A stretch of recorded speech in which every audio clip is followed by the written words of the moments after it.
tonight. If you look on Blackboard, in the lab section, the top group of documents, ones labeled for tonight, are the ones that I'm mostly going to be working with for now. Okay, and the first one I'm going to open is called confidence intervals. Okay, and it's a Word document, something like this. And I'm going to go through various scenarios that we would take a sample from a population, a random sample from a population, and then we would want to use that to estimate what the mean of the population is, right? We don't ever really care. Oh, let me make sure I'm recording. Okay. We don't ever really care about what the sample mean is, right? Sample mean is a means to an end. We're using the sample mean because we're interested in estimating what the population mean is. For instance, if I take a random sample of 25 students and ask their age, right? I'm really interested in the age of the entire population, entire, say, graduate school population, right? Maybe that's what I'm really interested in. I don't have the resources to sample all of them, so the only thing I can do is I can take a sample and then use that sample to estimate what the population mean is, right? So sample mean is somewhat meaningful, right? But it's not really what we're interested in. We're really interested in the population mean, but it's a means to an end. Okay, so I'm going to take an example of that, and we'll see how we can use a sample mean to give us an idea of what the population mean might be, how well we understand what the population mean is. Okay, now a lot of times you'd say to yourself, well, gee, it would really be nice to know if I got the population mean exactly right, or if I'm within 10% of the true population mean, and so on and so forth. That's kind of hard for us to do. So what we do instead is we find a way to use our knowledge of how sampling from a population, how the results behave, how probability, how chance influences us when we sample from a population, and we're going to instead set up a range, calculate a range within which we expect that population mean to fall. We're going to use our sample mean to calculate that. And the reason why we can do that is because we understand some special stuff about samples from a population. And one of the most important things we understand is that if I have a population, say normally distributed, it doesn't have to be perfectly normally distributed, especially if we're dealing with a large sample size.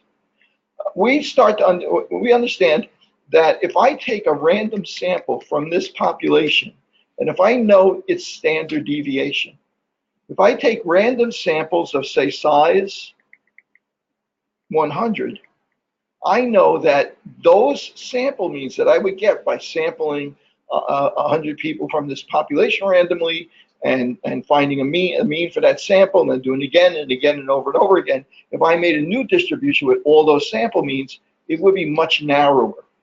Not only would it be much narrower, but we would have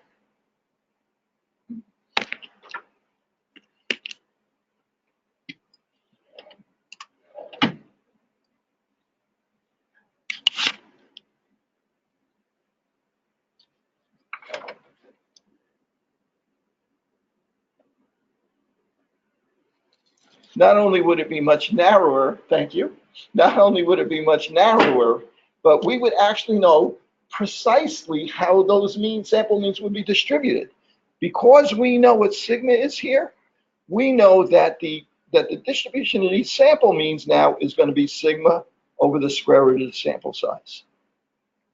Right? So if sample size, so if sigma is 25 here for a sample size of 100, the standard deviation for these sample means is going to be 25 divided by the square root of 100, which is 10, which is going to be 2.5.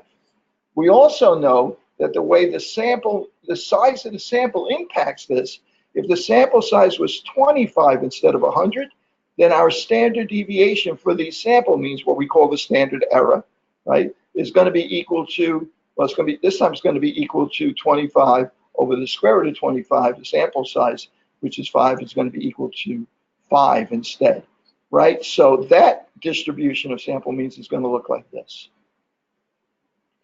Okay, so what does that tell us? That tells us that 95% of the time that we will get If we're dealing with with a sample size of 25, 95% of the time, our sample means are going to fall between 1.96 standard deviations below the average and 1.96 standard deviations above the average. Same thing is true if our sample was 100, except it's going to be 1.96 standard deviations above and below the average sample mean that we get for this narrower distribution because of the sample size, right? So if we know this, we have a very good handle on what this is going to be, on what the sample mean distribution is going to be.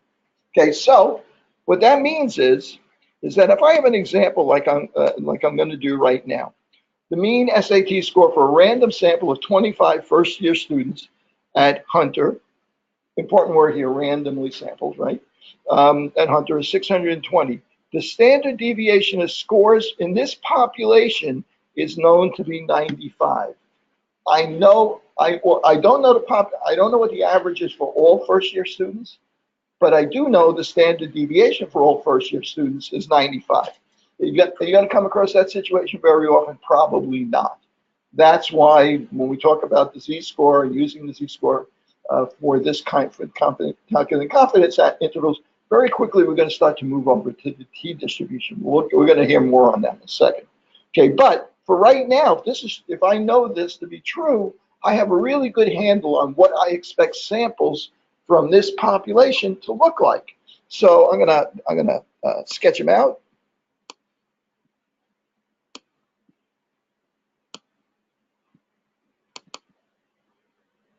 And let me just go back and make sure I know what I wrote there. Okay, it's 620 and 95.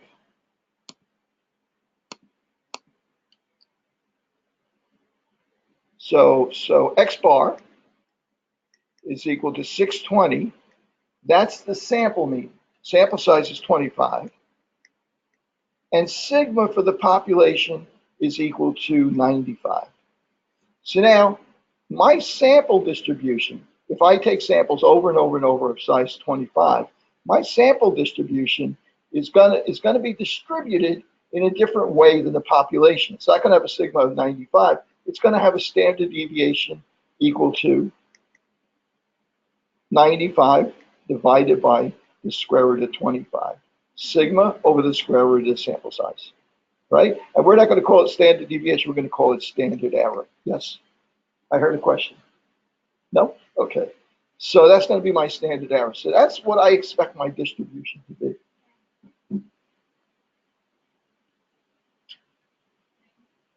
I'm sorry, what was it 90 that I said? Right? Was it 90? I guess. The standard error is what? Oh, 19. You're helping me out. Thank you very much. Okay. All right, good. 19. So the standard error is equal to 19. I appreciate it. Thank you. Okay, so standard error is going to be equal to 19. So now that standard error is my possible distribution of sample results, right? I don't know what mu is. I don't know what mu is, but I know that X bar is intended to approximate what mu is, what the population mean is. So I'm going to use that as kind of a center point, right? And I'm going to say to myself, I expect that if I were to take sample means over and over and over again, that I would get 95% of my results between approximately two of these standard errors below the mean and two of standard errors above the mean, or more precisely 1.96. So I'm going to say to myself, okay, what is that range going to be? So I'm going to say that range is going to be X bar plus or minus what I'm going to put in here to represent a 95% of my results, a range that represents 95% of my results. 1.96 times the standard error, which is 19.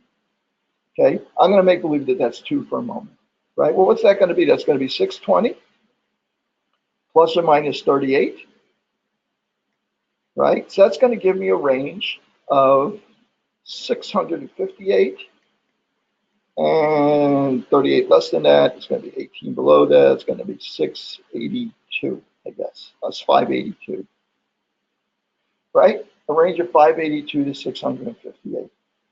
Do I know that, is X bar really my population mean? No, it isn't. It's only my estimate of the population mean. But this range now represents an area, a range within which I expect my population mean to fall. So, but do I expect it to be in there for sure? No, only 95% of the sample means I would be expected to be within that range. So I'm really only 95% confident that the true population mean is between these two numbers. Well, what does that mean if we took samples over and over again? If I did this same study 20 times, right? Would I expect, how many times would I expect to capture the population mean? Sometimes I'm going to get a mean, sometimes I'm going to get a mean, I might not get a mean of 620, but I might get a mean of 597. Next time I might get a mean of 622. Next time I might get a mean of 646. However, the range, that the range, that 95% range that I'm working with, that margin of error, is always going to be 1.96 times 19 because I know the population standard deviation. How many of these repeated means would I expect would contain, how many of those means, the confidence interval for each one of those sample means, those confidence, how many of them would I expect to capture the population mean? Well, since I'm 95% confident, if I did it 100 times, I'd expect them to capture the population mean 95 times out of 100. If I did it 20 times, I would expect it to capture 19 out of 20 times. In other words, 1 out of 20 times, I would expect the population mean might be outside of that range. Does that mean that it's really going to happen that way? Well, no. If I took 20 samples, even if I know the population standard deviation, there is still some chance in here, right? That's just the likely outcome. I might get 2 outside of the range, 2 that will miss the population mean within that range, might get none. We did that last week. We kind of repeatedly did the same exercise using Excel, and we found that there were a number of times that, sometimes we missed it, sometimes we didn't. But on average, 19 out of 20 times, we captured it within that confidence interval when we knew the population standard deviation. Okay, and in this example, we know the population standard deviation. Okay, and now I'm going to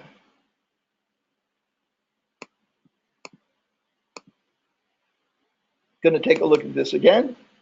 And now I'm going to say to myself, okay, so X bar comes up to be 620.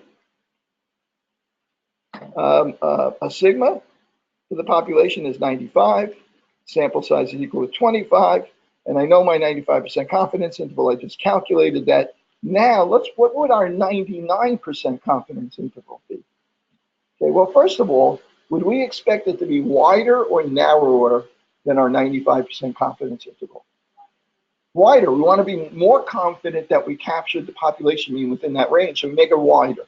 Okay, so let's count. How do we actually calculate it? Calculate it the same way. X bar plus or minus. Well, this time I'm not going to put in 1.96 because we want a z-score that's going to include 99% of the possible outcomes. And what's that? What is that z-score going to be? Well, if you look, if I quickly draw a little bit of a sketch here, right? We want 99% of the possible outcomes for these sample means here. So that leaves 0.5% there, 0.005, 0.005, and 0.5% here to add up to 1% of the sample means could be outside of 1% of the time we can miss the population mean, right? So we need what that z-score is. We could go to the z-table and look at it. Matter of fact, let's do that. I got z-table here somewhere. There it is. Okay, and if I look, I'm looking for an area of 0.005, 0.001, 0.008, 0.00, where is it? 2.00551, somewhere around here. Here we go. 0.0051 and 0.0059. I'm going to choose this one because it's the number most people use. Okay, so what is the z-score what is the z-score so far away from the mean it only represents 0.5%? Okay, well that z-score happens to be 2.58, negative on one side, positive on the other. On the other side, we would have to be 99.5. 99.5 on the other side is also going to be 2.58 again. There we go, right there. 2.58 as well. Okay, so I'm going to use that number instead. So it's going to be 2.58 times 19, right? Our sigma divided by the square root of n, 95 divided by 5, and 620 plus or minus 2.56 times 19. Do that.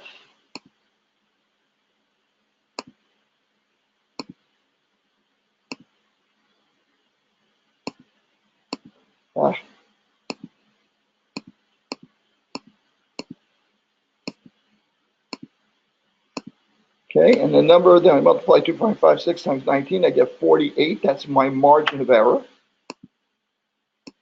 And I'm going to take 620.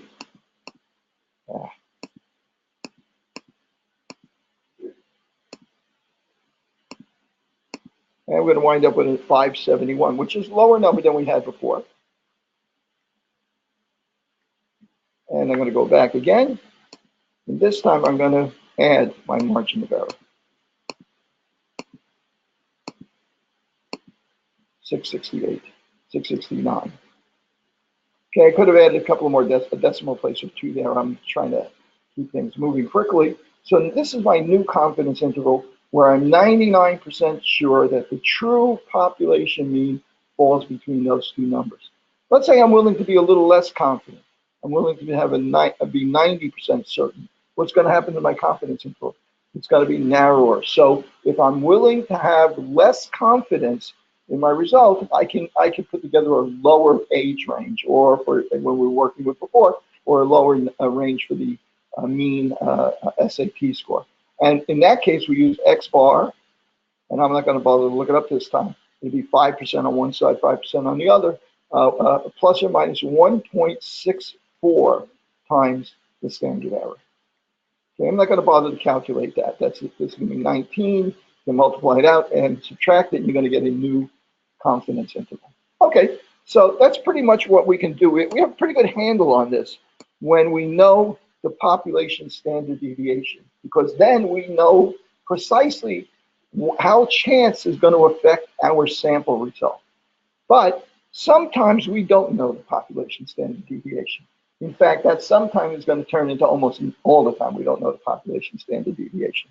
Okay, so now the mean SAT score for a random sample of 25 first-year students, same thing we looked at there, is 620, same mean.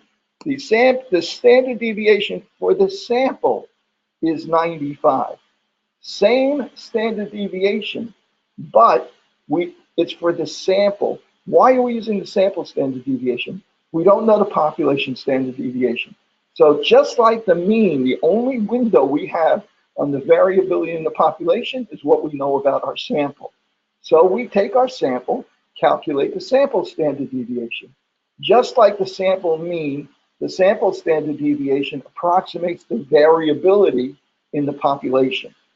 Okay, so what is my, if I take repeated samples now from this, what's it going to look like? Well, it's going to look pretty similar to what I had before.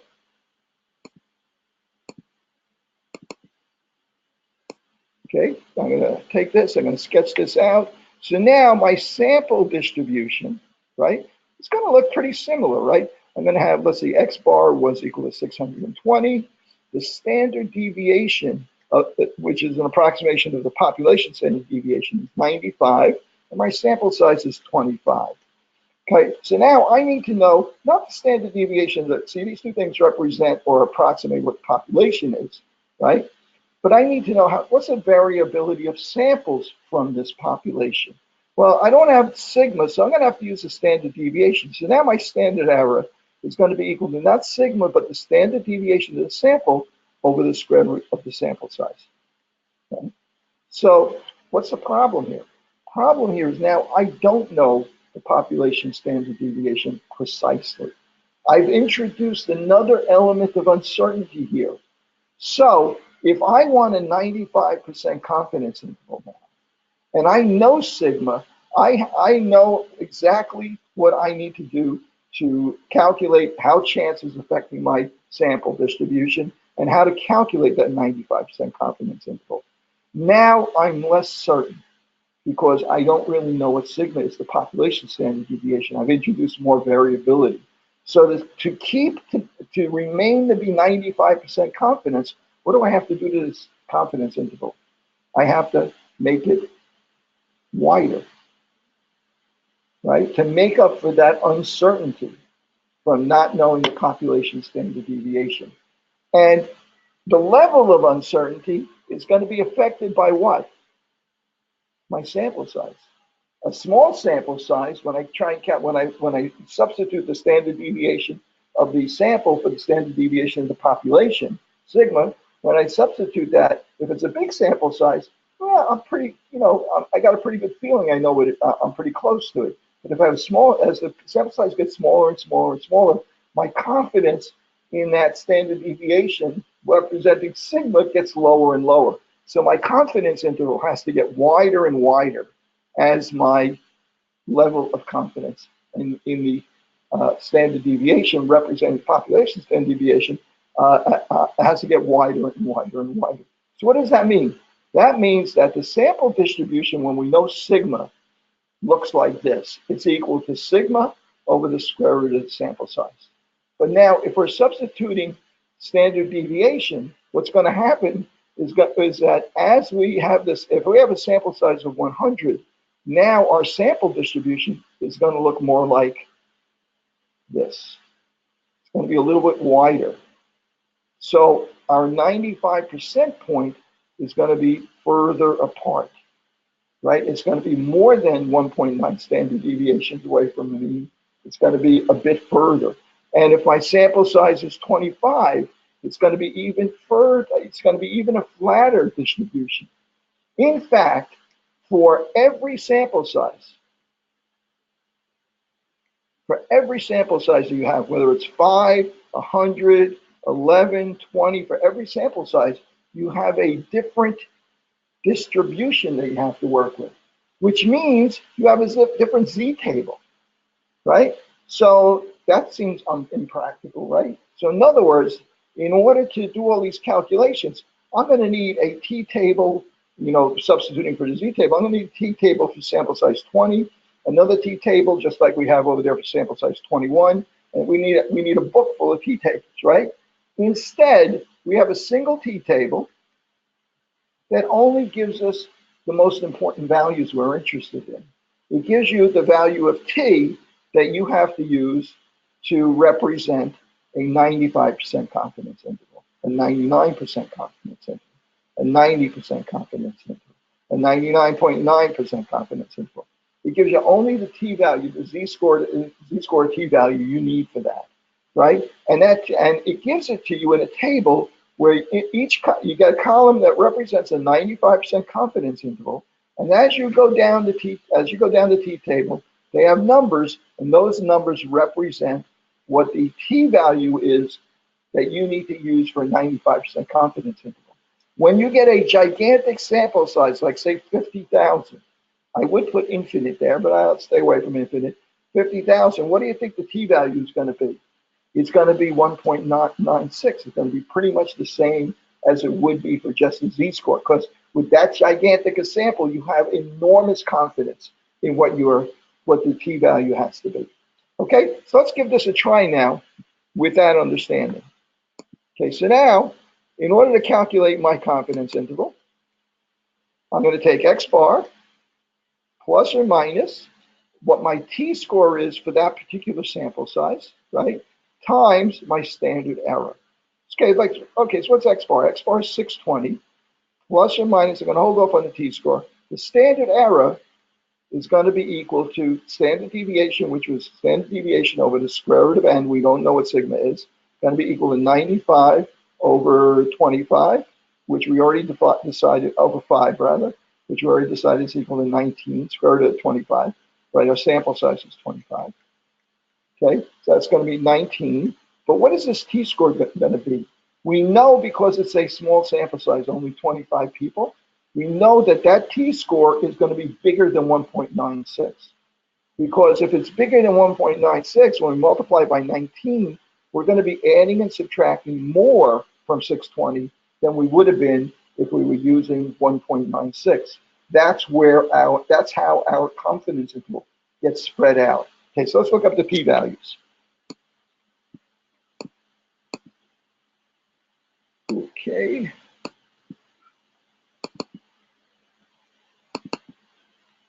Okay, and you may have a different table that you're using. I like using this particular one. Okay, so here's our t-value. Here's our sample sizes. Notice it doesn't say sample size, right? It says degrees of freedom. Okay, you're never going to have a sample size of 1, right? That's not going to make any sense. You'll never be able. You can't calculate a standard deviation from 1 from a single number, right? There's no variability. So you're always going to be working with a sample size of more than 1. So the degrees of freedom is the number of samples above that, the number of samples above that. So 1 degree, a sample size of 2 represents a degree of freedom of 1, and so on and so forth. So in our case, a sample size of 25 is represented by degrees of freedom of 24, right? So I'm going to go down to 24, and I'm going to cross from 24, and I'm going to go to the column that represents a 95% confidence interval. Notice underneath here it says right tail probability 0.025. In other words, 2.5%. Well, we know that's because right tail is 2.5%, left tail is 2.5%.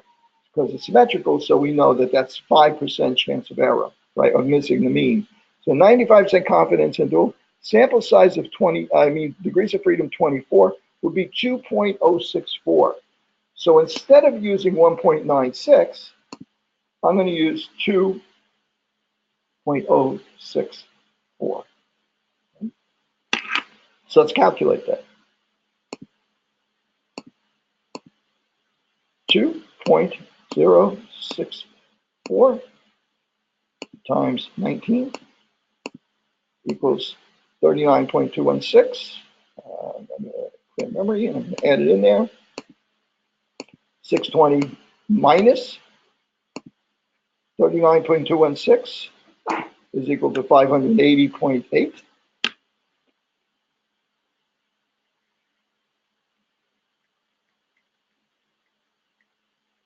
And on the higher end, it's going to be 620 minus, we call that number. Remember, that's our margin of error, 580. Oops, I subtracted it again. 620 plus 659.2, 659.2. Okay, so if our sample size were smaller, if it were 10 instead of 25, what would happen to this confidence interval?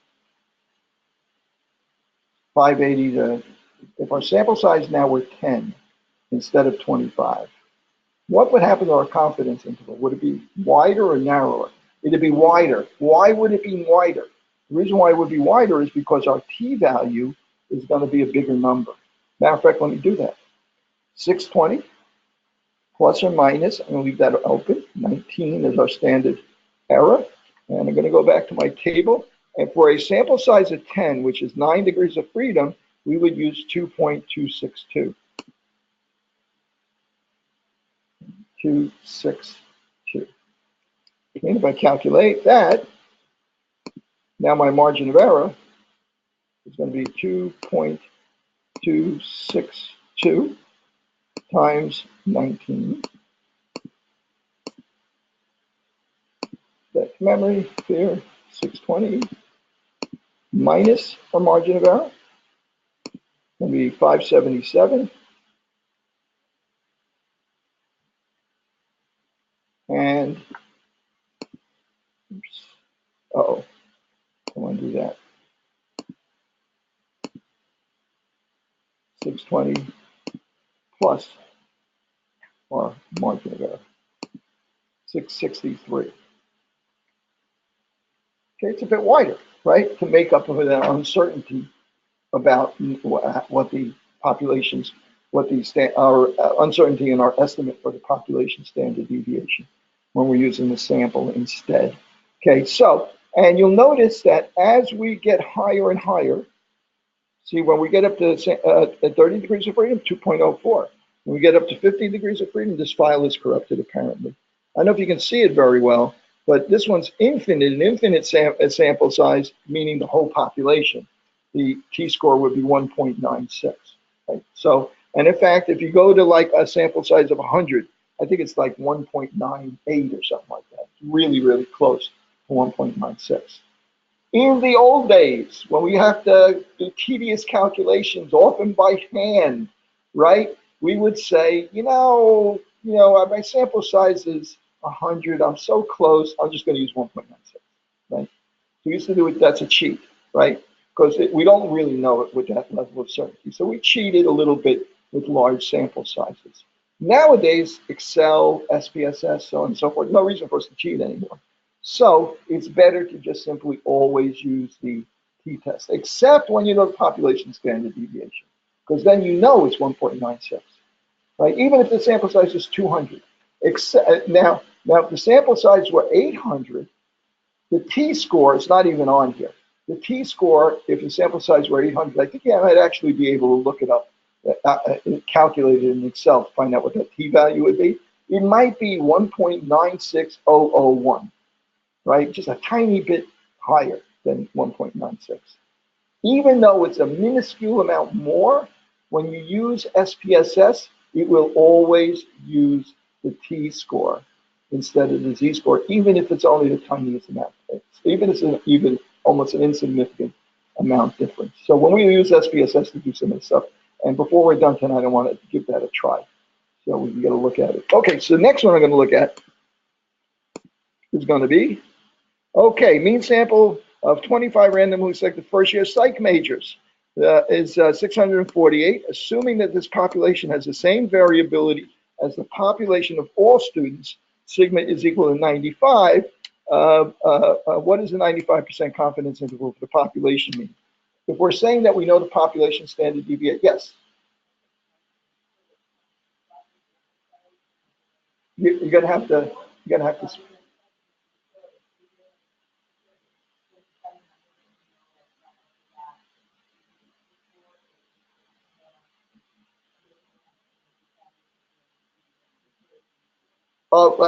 Well, if it's a really big sample, right, you might consider using the z-score. But we're telling you, don't bother with that. Just always use the t-score. Okay, unless you know the standard deviation of the population. If you know sigma, the population, the standard deviation for the entire population, then use the z-score, 1.96, or 2.58, or 1.64, depending on the confidence interval. If you don't know the population standard deviation, you only know the standard deviation of the sample that you've taken, then use the t-score. Okay, it may, if it's a really big sample, it may be pretty close, but use the t-score. Okay, so how would we do this? Would we do the same thing? I'm just going to run through this quickly. How would we answer this question? Sample size is 25. The mean of the sample is 648. Our sigma is known to be 95, or assumed to be 95, assuming we know the population standard deviation. The 95% confidence interval, in this case, is going to be 648 plus or minus 1.96 times the standard deviation 95 over the square root of the sample size, which is 19 again, right? Right, so it's going to be the same thing. The only thing that's going to change there is the mean. And 99% confidence interval, 648 plus or minus 1.96 times 19. I'm sorry, not 1.96, 2.58 times 19, because 2.58, because 99% confidence interval, we use a z-score of 2.58. 90% confidence interval, we use a z-score of 1.64. So that's the only change there.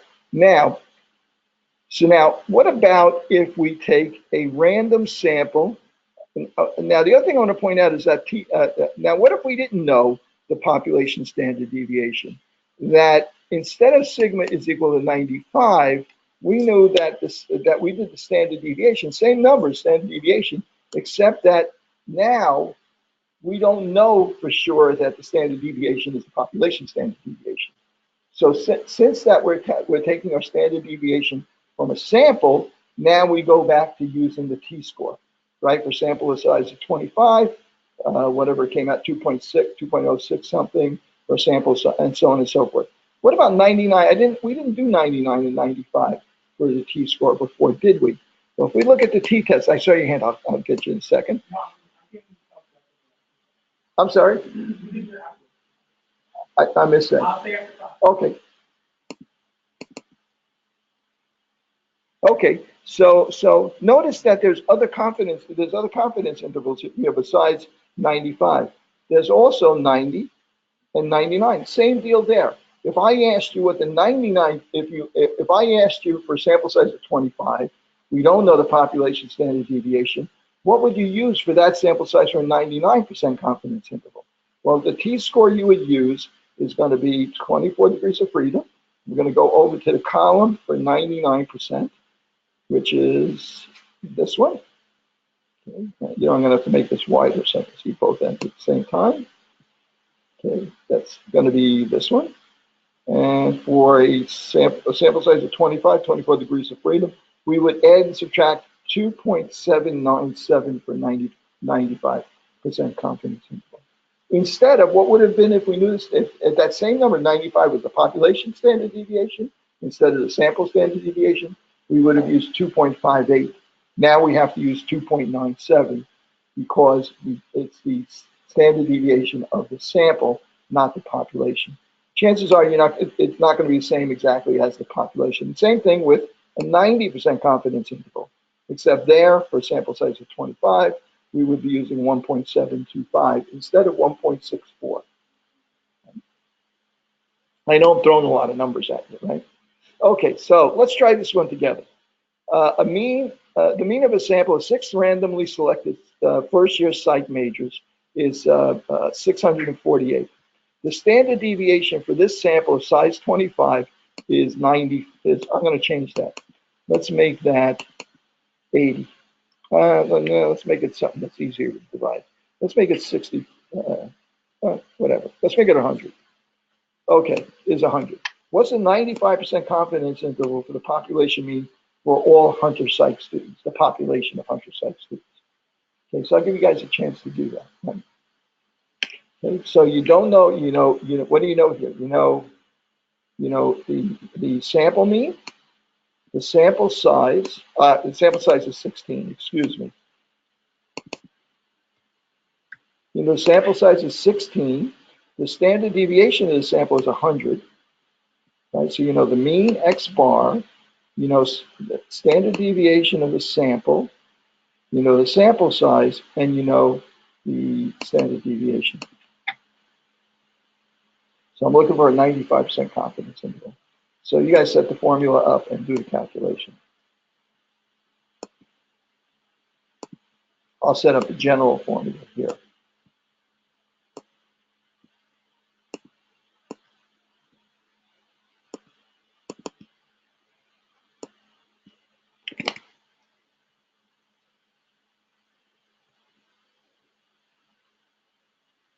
Oops.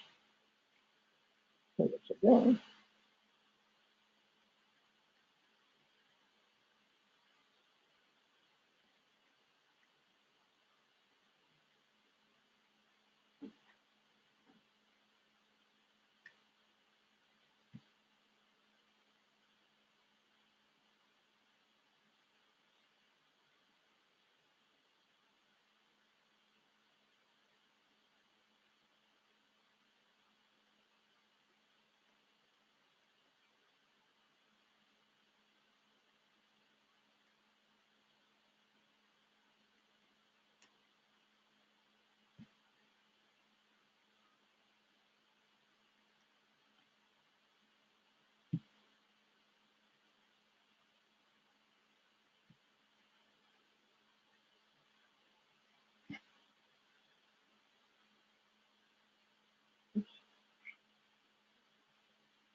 Let's say it's farmers. Without order. 648.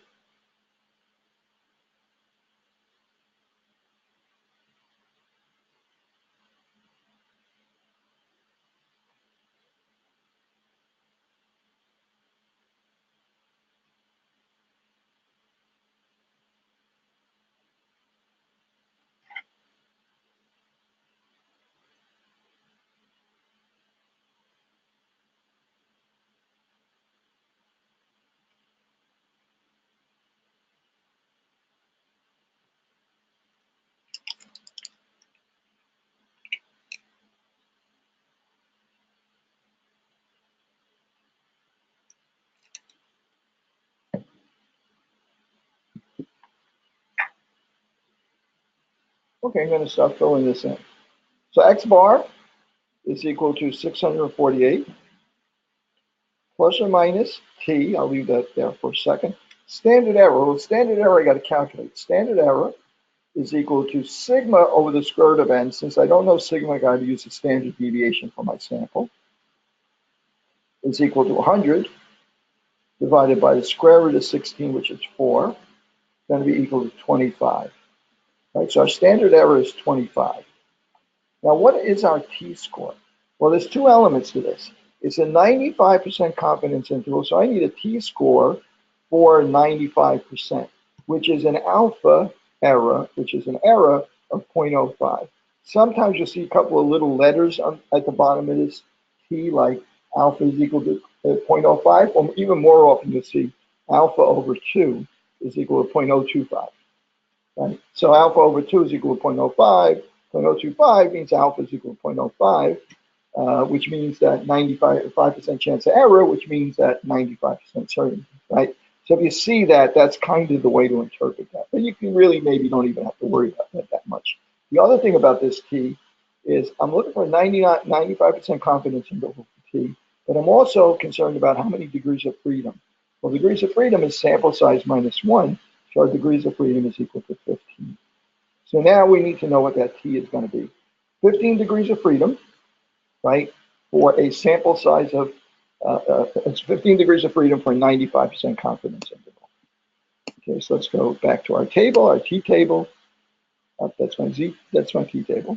So 95%, and I'm looking for degrees of freedom equal 15, and that's going to be, make sure I get the right one, yep. 15 is going to be 2.131.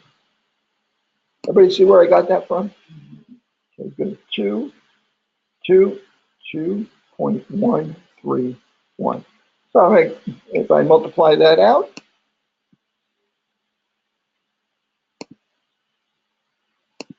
oops.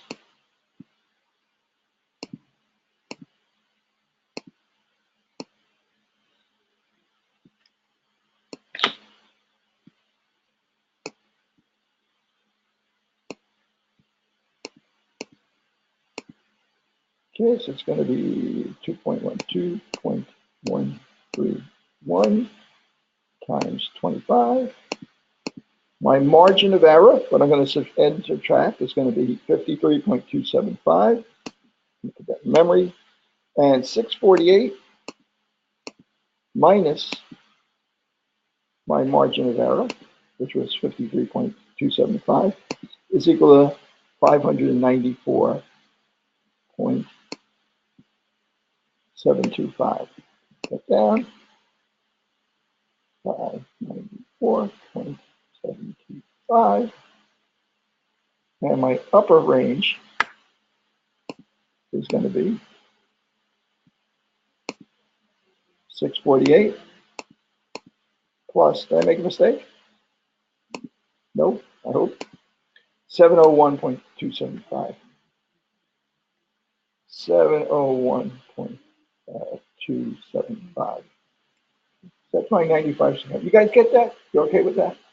Okay, not complicated, right?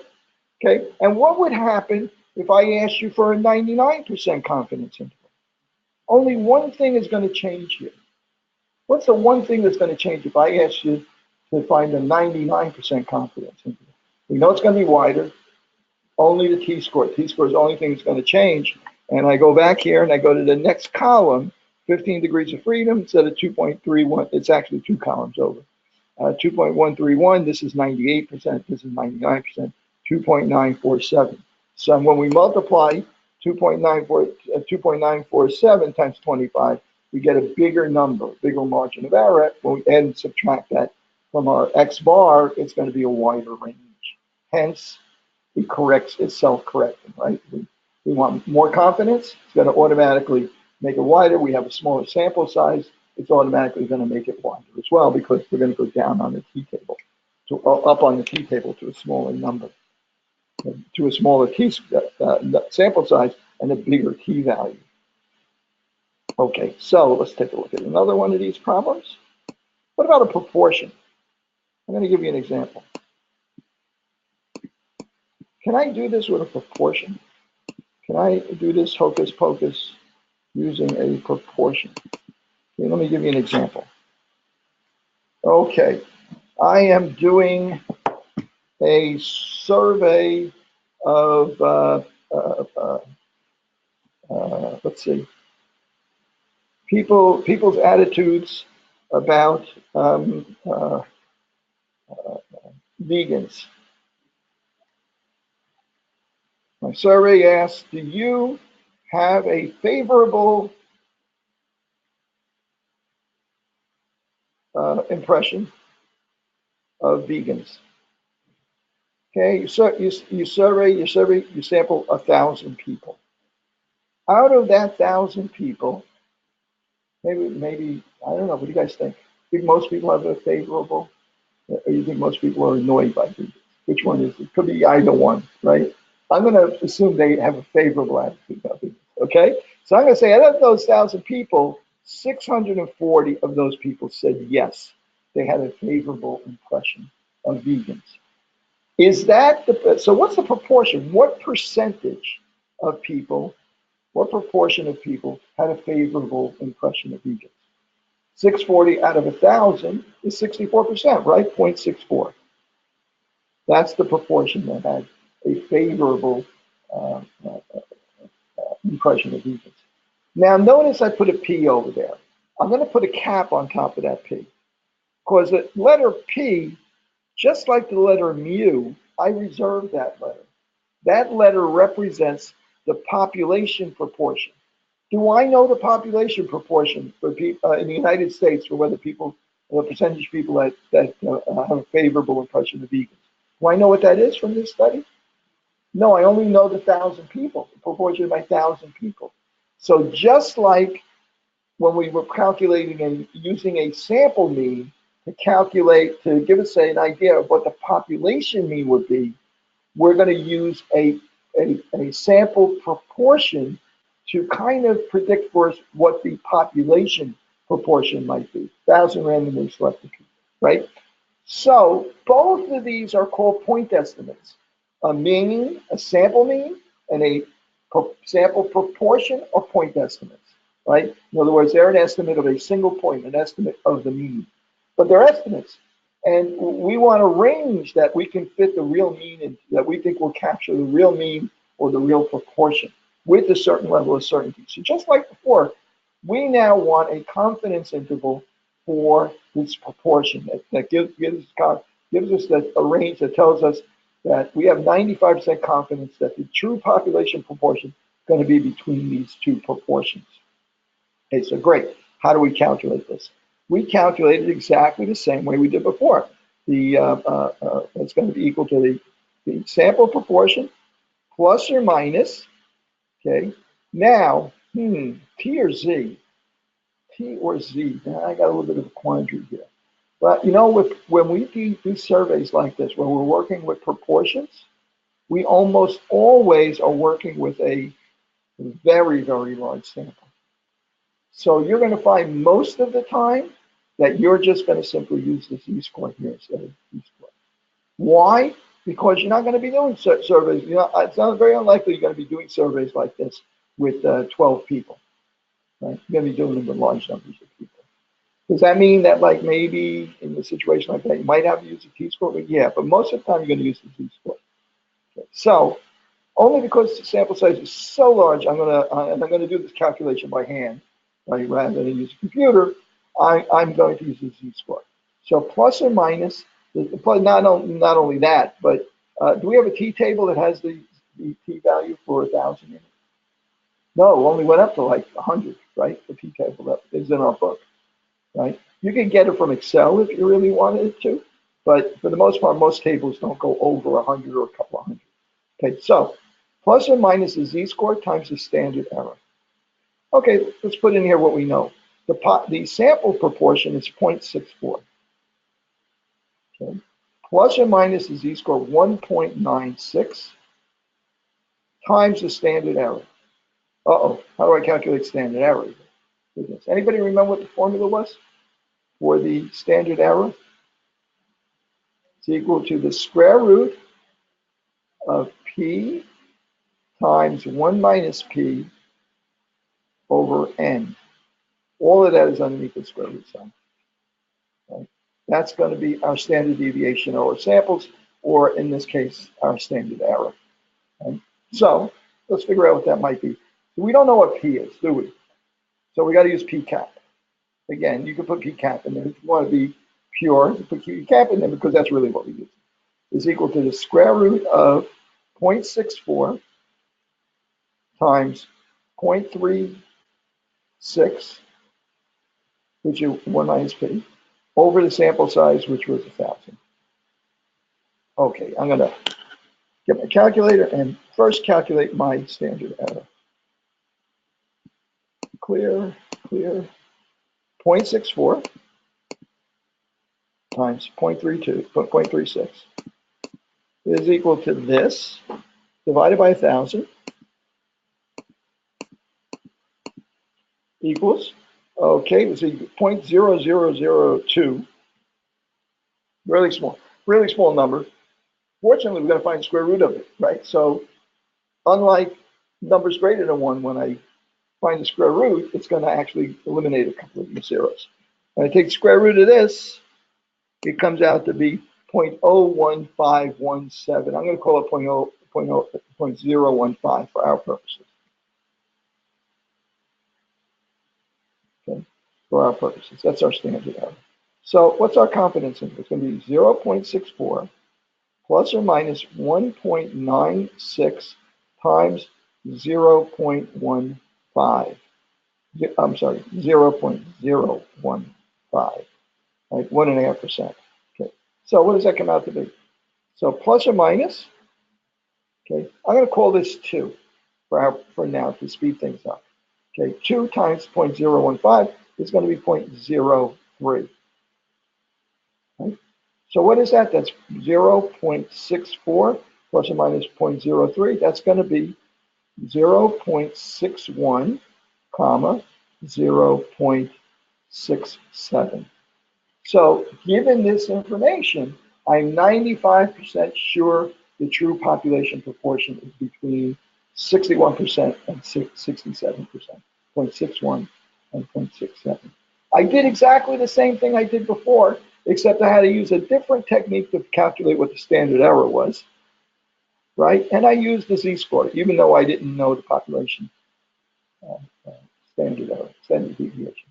I use the z-score because I'm typically with this kind of survey, I'm going to be working with a very large sample size. Very, very, very large sample size relative to some of the other stuff you might do. Everybody comfortable with that? Okay, okay, tell you what, do the same thing. I think I have an example here in that other document. Okay, I'm going to get you guys to do it. Let me see if we got it in here. Okay, here you go. The proportion of people attending Hunter College that report having a close friend who is a diligent student is 0.3, 30%. When I went to college a million years ago, SUNY New Paltz had a reputation for being a party school. Okay, I don't know. Anybody know anybody go to SUNY New Paltz? It's still a party school? No, maybe not. Okay, I'm interested in knowing if that's still true. An investigator randomly selects students in New Paltz and find that 20 out of 100 people report having a friend who is a diligent student. Okay, so what does that tell us? What do you think the real proportion of students is that are diligent are diligent students at New Paltz. 20 out of 100. What proportion is that? What's PCAP? 20 out of 100. It's 0.2. Okay. So go ahead and sample size is 100. Calculate for me what your 95% confidence interval would be. For our purposes here, you can use 1.96. You use the z-score, even though it isn't a very gigantic sample.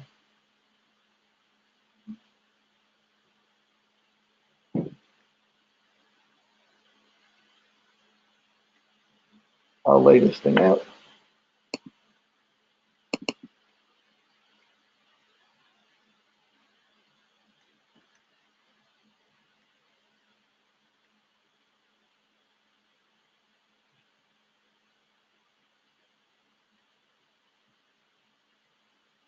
Okay, and that's PCAP equals 0.20, and our sample size is 100 for our purposes, and our standard error is equal to square root of p times 1 minus p over n, and we want to know what our 95% confidence interval is for the true proportion.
Okay, so I'm gonna give this a try now.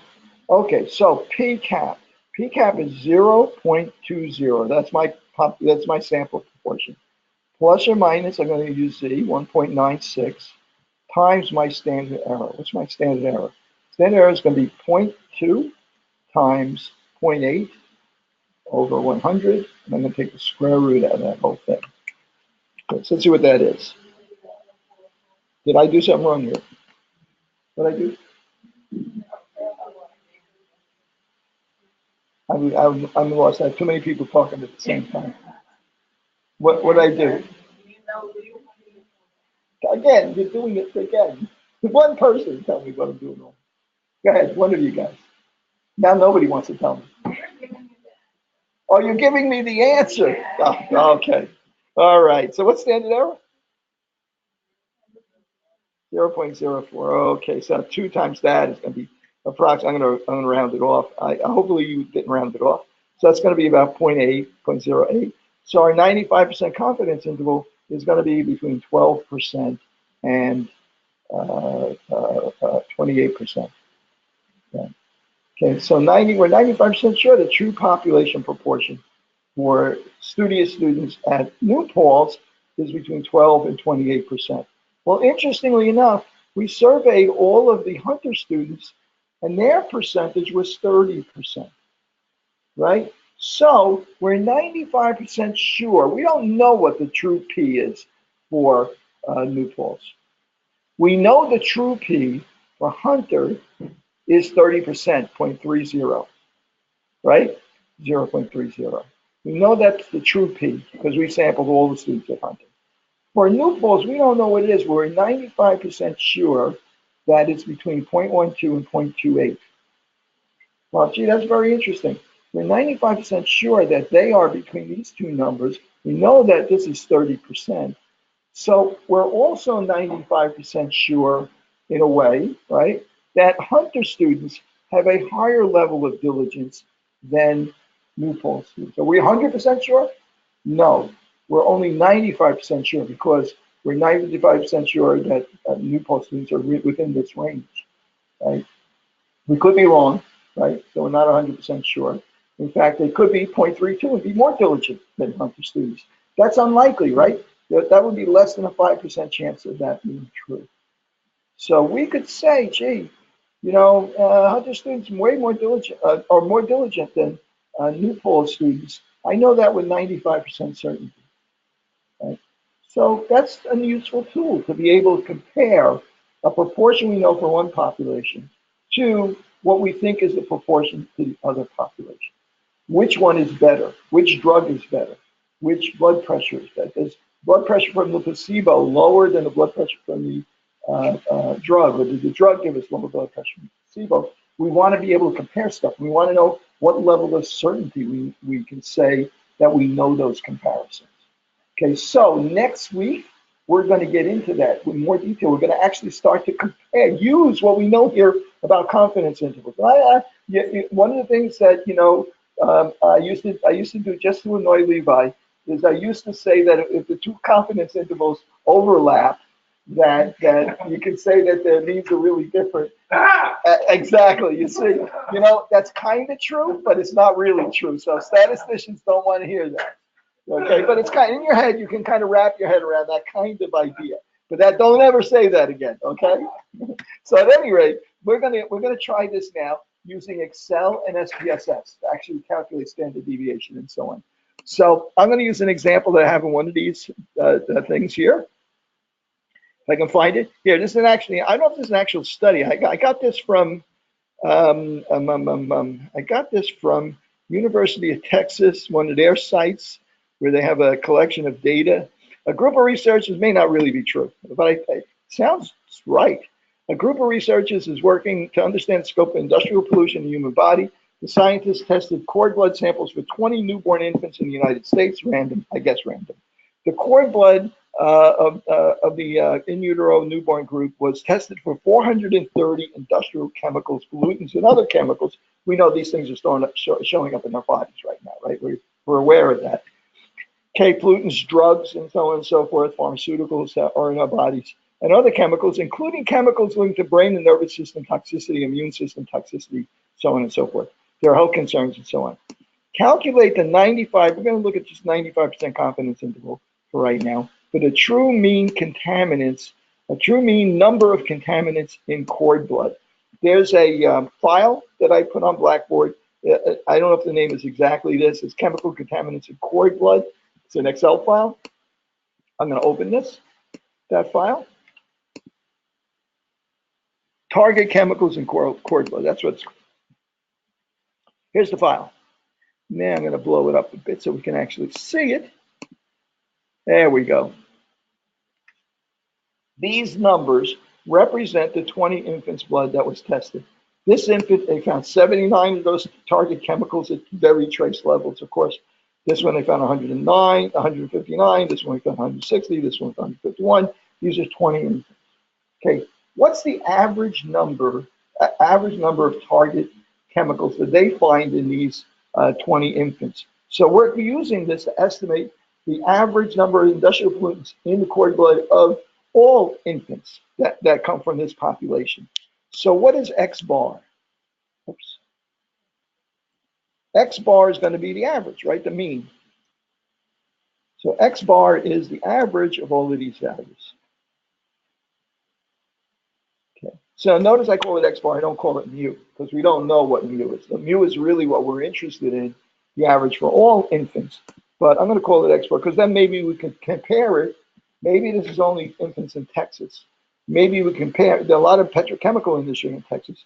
Maybe we want to compare this to infants in states that don't have a lot of pollution, Montana, right? Although between me and you with fracking and all this other stuff going on, who knows what states have more pollution, which don't anymore. So we don't know the standard deviation for the population, so we can only get the standard deviation from the sample. The standard deviation for the sample is STDEV. Okay, hopefully you guys are familiar, remember this from when we were working with it before. The sample size was what, 20. Okay, and what do I need now to calculate this? Well, I need a standard error, right? I got to calculate my standard error.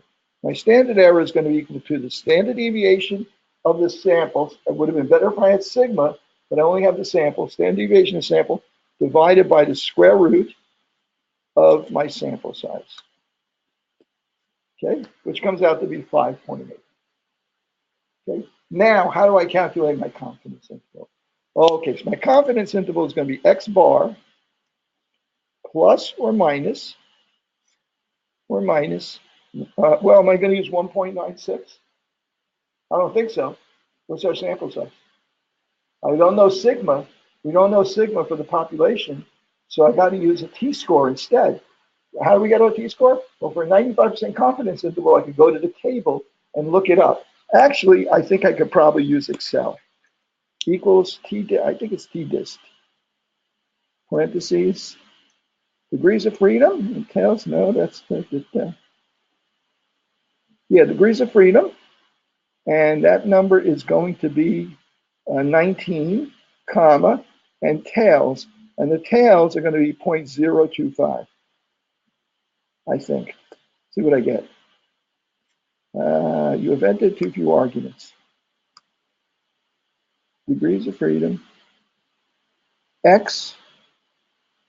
Oh, no, hang on a second. T inverse, maybe it is. Probability? No, probability. Hang on, yeah, I think it's probability. Excuse me. I think it's 0.05, 0.05, comma, 19 degrees of freedom. Would that give me the t-score? Yeah, that's the t-score, I think. Anybody want to look it up for me? What is the t-score for 19 degrees of freedom from the table? Anybody got a table handy? I use T inverse.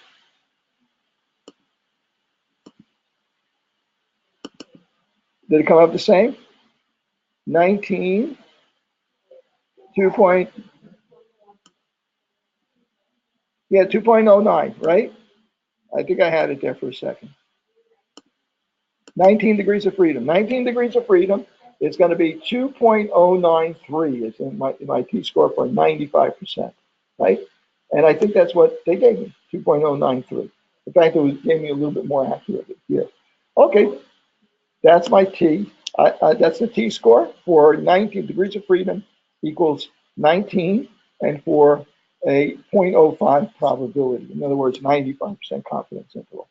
Okay, so that is my t-score, and the function I used was T inverse, parentheses, and it asks for, it asks for the probability, and I put in 5% for that, to get 95% confidence, right? Probability of being wrong, alpha, probability of being wrong, comma, and then it asks for the degrees of freedom.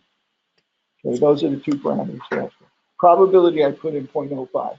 If I wanted the t-score for 99%, for 19 degrees of freedom, I would have put in 0.01, comma 19, for 99%, t-score for 99%.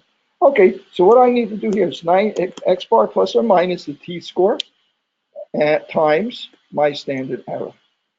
Okay, so now it's going to be, let's see, it's going to be 127.45, and my t-score is going to be equal to my t-score 2.09 times my standard error. That's going to be my margin of error. So now I'm going to take my mean, and I'm going to subtract my margin of error, and I'm going to take my t-score, 127, I'm going to add my margin of error. Okay? So I'm leveraging Excel to make this calculation easier for me. So my 95% confidence interval is 115 to 139. We could have done this by hand with the table. In fact, we could have done it with the table because then we would just use 2.09, right? We looked it up on the table and did it by hand just the way we did it before. Now I'm going to do something else. I'm going to save as a different file. I want to get this out of the way. I'm going to import this Excel file into SPSS. And I'm going to ask SPSS to calculate the confidence interval for me. It's hidden. It hides it in a really funky place. Actually, it's two ways for you to get confidence interval. One's not so hidden.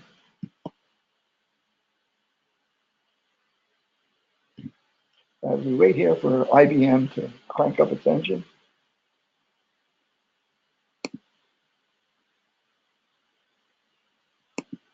Okay, so now I can't close this because it'll close the whole program down. Don't ask me why. Every other program in the world will let you close the open window. So I'm going to go to my desktop and go to my desktop, and I think I have them in here, and I think I have those in here, and nope, I don't have. Oh, see, right now it's only looking for .sav files for SPSS files. So I got to tell it, look for Excel files. And now here I have it. And I have in here somewhere, I have diamonds, darts. I don't see it there. Maybe it's up here. I don't see it there. Maybe it's on my desktop. I know I got it here somewhere. Where'd it go? Where did I know I opened it from somewhere, right? Because I had it in Excel. Desktop. That's got to be any more files there. Nope. That's got to be in here. Diamonds. Where'd it go? Maybe I still have it open in Excel.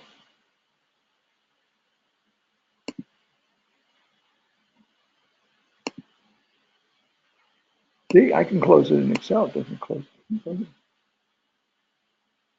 Oh, is that it? AMZN? That's a funky name for it. No, that's not it. Where was it?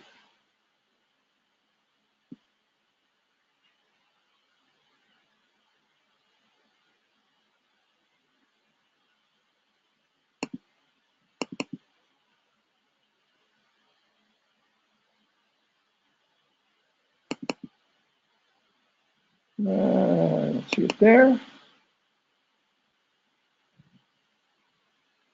Doc, no. Covered the diamond star. And see birth. What happened to the file? I know I just had it open. Open recent.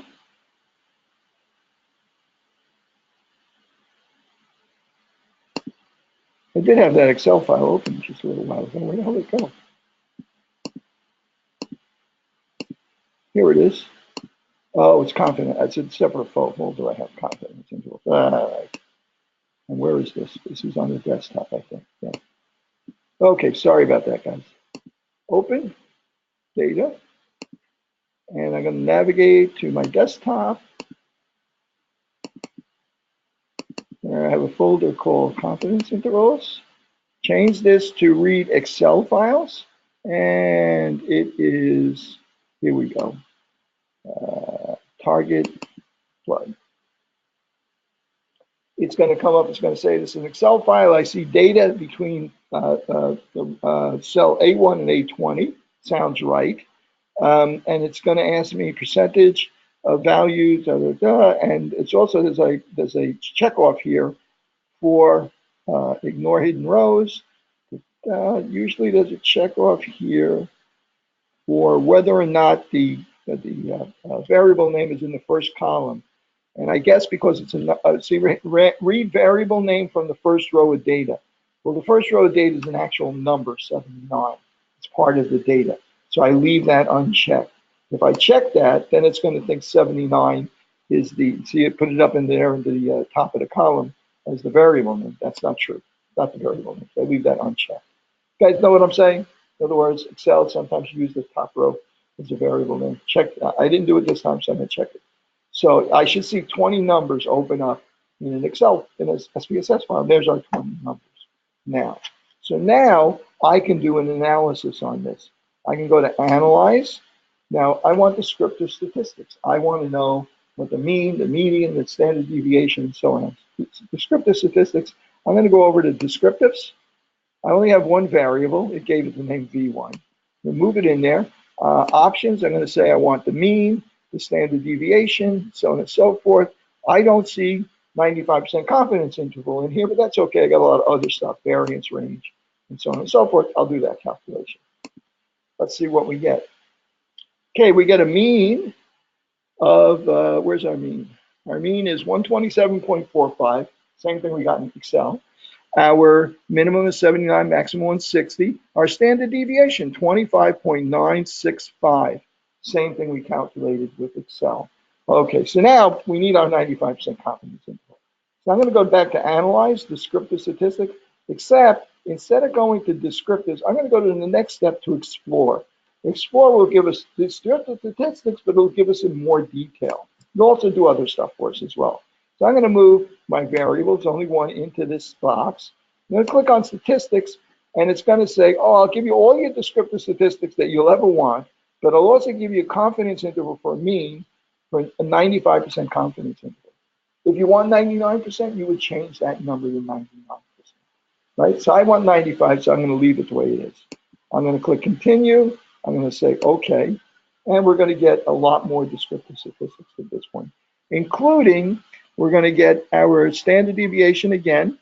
We're going to get somewhere in here, it's a standard error, and it's going to give us our 95% confidence interval of 115 point. Here's our standard error, 5.806, and our 95% confidence interval is 1.115.3 to 139.6. Same thing we calculated with Excel. Okay, except in SPSS, all I had to do was go up to the top, choose Explore, Descriptive Statistics Explore, make sure it was going to do 95% confidence interval. If I want to do it again for 99% confidence interval, Explore. I know I'm talking fast now, right? As I get closer to the clock. Continue, 99% confidence interval, and now it'll calculate 99% confidence interval, of course. And as it happens, that 99% confidence interval is 110 to 144, which is wider than our 95% confidence interval, which is what we would expect. Okay, I think that's more than enough for tonight, don't you?